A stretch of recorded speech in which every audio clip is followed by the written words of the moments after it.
बिस्मिल्लाहिर्रहमानिर्रहीम। अस्सलाम वालेकुम स्टूडेंट्स।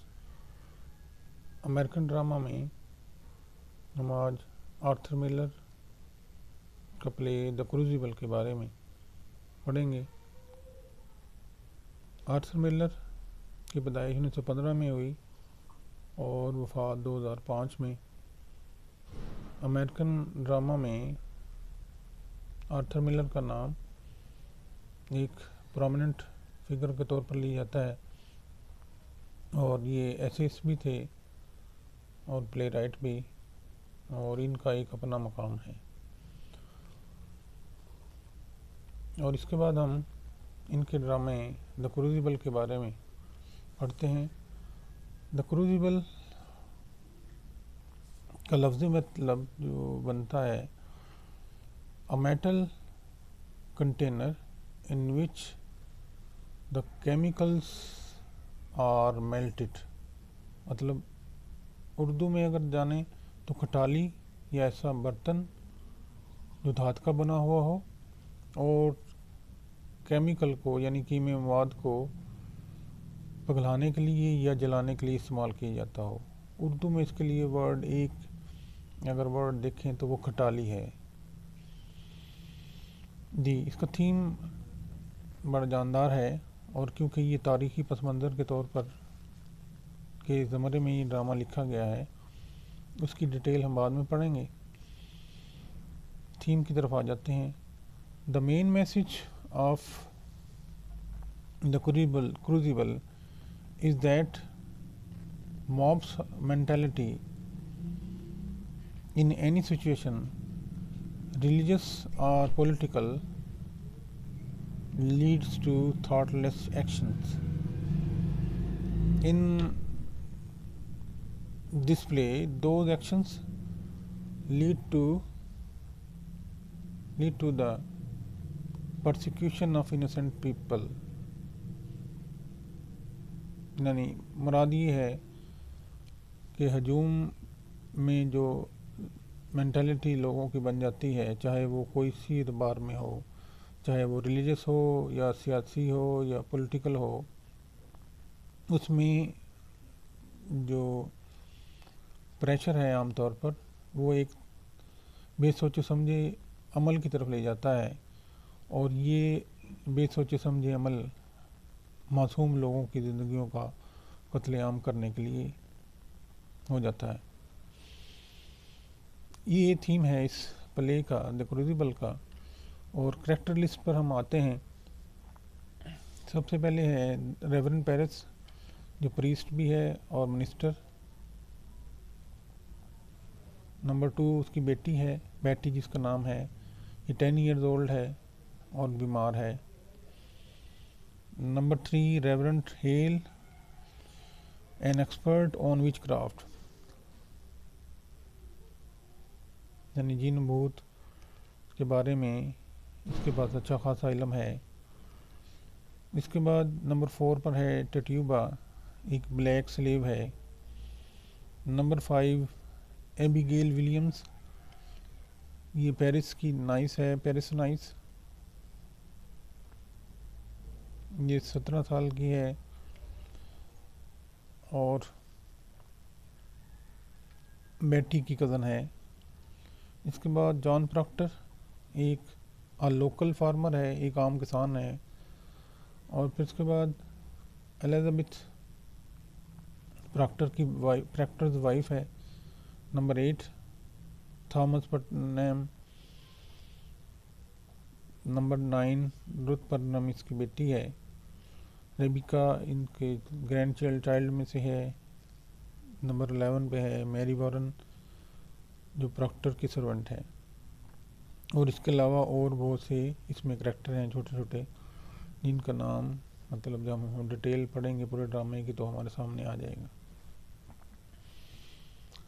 अब होता ये है कि प्ले यहाँ से स्टार्ट हो रहा है कि रेवरेंड पेरिस जो है वो अपनी बेटी जिसका नाम है उसके पास बैठा हुआ है घुटनों के बल, और वो बेटी बिस्तर पर लेटी हुई है और उसकी वो बीमार है। और रेवरेंड पेरिस को ये शक है इस पर जीन भूत का साया पड़ गया है और वो बड़ा परेशान है और वो एक विडोर है, यानी रंडवा जिसको हम उर्दू में कहते हैं, उसकी वाइफ नहीं है। अब सूरत हाल यूँ आगे चलती है कि वो बहुत परेशान है और लोग उसके महल के इर्द गिर्द खड़े हैं, उसकी रहायश के इर्द गिर्द हैं और उन सब को है कि शायद इस पर साया आ गया है बेटी पर, और ये ऐसा कुछ क्यों हुआ, ये क्यों बीमार पड़ गई। इस सारी सूरत हाल में वो एबीगेल जो उनकी कज़न है बेटी की, उसको बुलाते हैं। टट्यूबा जो उनकी स्लेव है उसको बुलाते हैं, और के बाद रेवरेंड हेल जो एक्सपर्ट है विचक्राफ्ट का, जादू का, वो भी आ जाता है, उसको भी बुला लिया जाता है। और इस तरह से बहुत से लोग और भी आ जाते हैं और उसके बारे में अपने फ़िक्र का और परेशानी का इजहार करते हैं कि बेटी इस सारी सूरत हाल में से क्यों गुजरी। रेवरेंट हेल जो है वो क्योंकि एक्सपर्ट है और वो बार बार एबीगेल से पूछता है कि तुम लोग जंगल में क्यों गए और वहाँ पर चुड़ैलों को और जिन भूतों को बुलाने का अमल क्या तुमने किया। मैंने तुम्हें देखा, मैं वहाँ पर आया था और तुम ये सब कुछ करने में मसरूफ़ थी, और मुझे लगता है कि ये बेटी पर भी इसका असर हुआ है। एबीगेल से बार बार पूछा जाता है, लेकिन एबीगेल जो है वो किसी को कुछ नहीं बताती है। वो कहती है कि ऐसा कुछ नहीं था, हम तो सिर्फ खेल रहे थे और हमने ऐसा कुछ नहीं किया। अब रेवरेंड पेरिस जो है वो इस सूरत हाल में बड़ा परेशान दिखाई देता है, और एबीगेल जो है, एबीगेल विलियम, वो अपनी, क्योंकि वो पूरे रिंग की तमाम जो थी गर्ल्स उनकी मास्टर है, लीडर है, तो वो उन तमाम को मना कर देती है, ख़ास तौर पर रुथ पटनम को भी, कि तुमने और बाकी लोगों ने भी, यानी गर्ल्स ने, किसी ने ये नहीं बताना है कि हम ये खेल खेल रहे थे। जबकि रेवरेंड हेल कहता है कि मैंने इसको देखा है एबीगेल को कि ये झाड़ू पर उड़ती हुई हवा के अंदर देखी गई है, और बेटी कहती है कि मैंने एबीगेल को देखा है कि इसने खून भी पिया है किसी चीज़ का। अब ये ज़हन में रखें कि जॉन प्रॉक्टर जो एक आम किसान है, उस पर इल्ज़ाम लगा दिया जाता है कि उसकी बीवी जो एलिज़ाबेथ है उसको देखा गया है। अब ये ध्यान में रखें कि जॉन प्रॉक्टर के घर में एबीगेल विलियम खादमा के तौर पर काम करती रही और उनका अफेयर आपस में रहा, जिसका इल्म एलिज़ाबेथ को भी है। एबीगेल के बारे में परेशान हैं लोग कि कहीं ये एलिज़ाबेथ का नाम ना ले दे, कि इससे छुटकारा पाने के लिए वो जॉन प्रॉक्टर को सूली पर चढ़ा दे या उसको इल्ज़ाम लगा कर कह दे कि ये ऐसा कुछ इसने किया है। अब लोगों को तो के इल्म में है कि एबीगेल का किरदार इस तरह का रहा है और हमें इससे बचना चाहिए। दूसरे जजेस वगैरह भी इसके बारे में मतलब ख्याल करते हैं। मामला इतना गंभीर हो चुका है कि बहुत से लोगों को इस मामले में सज़ाए मौत के आर्डर मिल चुके हैं, और ख़ास तौर पर एलिज़ाबेथ का मामला, क्योंकि एबीगेल चाहती है कि वो किसी तरह से वो सफ़ा हिस्से से मिट जाए और जॉन प्रॉक्टर के साथ वो अपना शादी का मामला तय कर ले। अब मैरी वॉरेन जो है इसको भी शामिल कर लिया जाता है तफ्तीश में कि मामला है क्या था, और मैरी वॉरेन कहती है कि मैंने एलिज़ाबेथ को देखा है और एलिज़ाबेथ के बारे में मुझे कुछ शक पड़ता है। इस सारे किस्म ये है कि सारे सिनेरियो के अंदर एलिजाबेथ को गिरफ़्तार कर लिया जाता है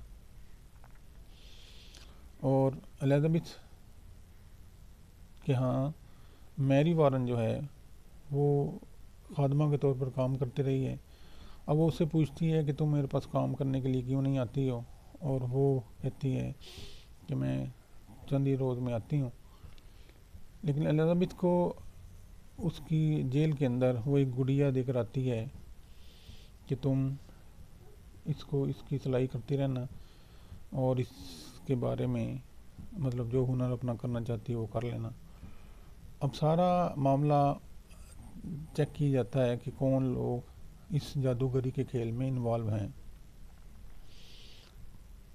कुछ लोगों के बारे में गलत किस्म के तासुरात फैल रहे हैं और लोग ये ख्याल करते हैं कि शायद ये हमारे बारे में है ना, कोई वैसी बात कर दे, क्योंकि मुल्क के अंदर ऐसी हवा चली हुई है कि कोई किसी के बारे में कुछ भी बयान कर दे तो लोग उसको सही मानने के लिए तैयार हो जाते हैं। और क्योंकि फिर एक्टिव है कोर्ट्स और वो सूली पर चढ़ाने के लिए भी तैयार बैठे हैं। यानी इस नागहानी कैफियत में लोग मुब्तला हैं, तो लोग डरे हुए हैं, सहमे हुए हैं कि हम इस सूरत हाल से कैसे छुटकारा पाएँ। अब मैरी वारन जो है उससे पूछा जाता है तो वो कहती है कि एलिजाबेथ जो है उसके बारे में मुझे शक पड़ता है। जब उसको चेक किया जाता है जेल के अंदर तो उसके पास से एक गुड़िया मिलती है जिसमें एक सुई लगी होती है, तो लोगों को अंदाज़ा हो जाता है कि ये काम जादूगरी का है, आम काम नहीं है। इस तरह एलिजाबेथ को गिरफ़्तार कर लिया जाता है, मज़ीद मतलब उसको पक्की बात कर ली जाती है। लेकिन जॉन प्रॉक्टर जो एक किसान है उस पर भी इल्ज़ामात कुछ न कुछ आ रहे हैं और वो एबीगेल के बारे में बयान करना चाहता है कि एबीगेल की बात को मुस्तनद ना समझा जाए। और मैं ये अपने दिल की बात बताता हूँ और कि सच्ची बात कि मेरा यानी जॉन प्रॉक्टर का एबीगेल के साथ अफेयर रहा है और इस मामले में वो कहता है कि मेरी वाइफ एलिजाबेथ को भी इल्म है कि अगर उनसे भी पूछ लिया जाए तो वो भी क्लियर कर देंगे। लेकिन क्योंकि एलिजाबेथ जो है वो जेल में है और उससे जब ये लहजा सवाल किया जाता है कि जॉन प्रॉक्टर के बारे में तुम्हें इल्म है कि उसका अफेयर था एबीगेल के साथ या नहीं, तो वो अपने हस्बैंड को बचाने के लिए ये कहती है कि मेरा जो हस्बैंड है प्रॉक्टर, जॉन प्रॉक्टर, इस तरह का इंसान नहीं है और उसके बारे में जो भी लोगों की राय है वो गलत है और वो ऐसा इंसान नहीं है।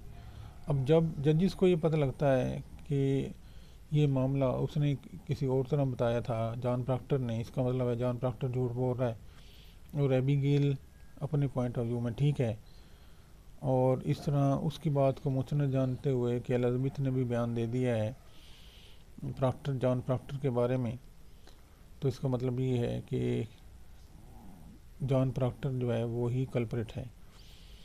तो इस तरह जॉन प्रॉक्टर को रुथ पटनेम के बारे में भी ये बात क्लियर हो जाती है पहले कि वो भी डरे हुए हैं लोग, इसलिए कि रुथ जो है वो थॉमस पटन की 8वीं औलाद में से एक है जो कि बची हुई है, बाकी 7 इससे पहले जादू के असर में या जिन भूत के असर से उनकी डेथ हो चुकी थी। तो ये एक सिनेरियो बना हुआ था सैलम के मुकाम पर।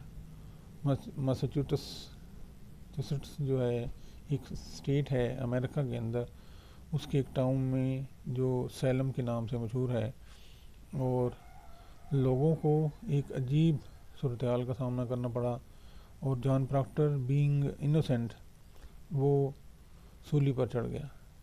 इस तरह एक आम आदमी लोगों की सोच की वजह से और उनके गलत या अपने ख़ास अंदाज़ फ़िक्र की वजह से वो जॉन प्रॉक्टर जो है वो सूली चढ़ गया है और अपनी ज़िंदगी से हाथ धो बैठा है।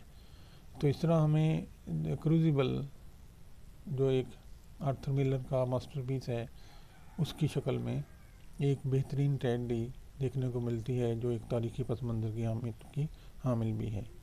जी।